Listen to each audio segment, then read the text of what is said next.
Is-sidien ta' Villa Rosa f'San Ġiljan qalu li jinsabu lessi li jirrevedu l-proġett bl-impenn fost oħrajn li jnaqsu l-għoli mill-applikazzjoni proposta. Fis-stqarrija l-kumpanija Garnet Investment laqgħu il-konsultazzjoni pubblika tal-Awtorità tal-Ippjanar dwar ir-reviżjoni tal-pjan lokali għaż-żona.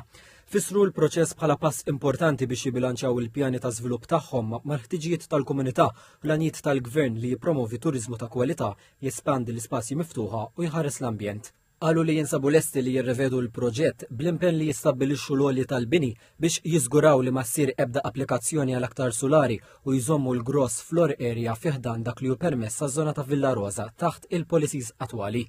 Ipproponaw ukoll spazju miftuħ pubbliku ġdid li bħalissa ma jeżistix u mhux inkluż fil-permess approvat u li jirtiraw kull żvilupp fil-permess biex jipproteġu żoni li huma ambjentalment sensittivi u rijabilitaw u jħarsu dawn iż-żoni.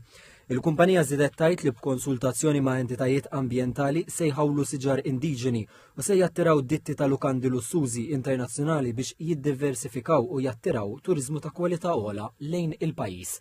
Qed jipproponu wkoll li jdaħħlu triq interna fis-sit tagħhom biex jeliminaw kull traffiku ta' tagħbija jew ħadd mill-bajja ta' San George u jipprovdu biżżejjed parkeġġ għall proġett.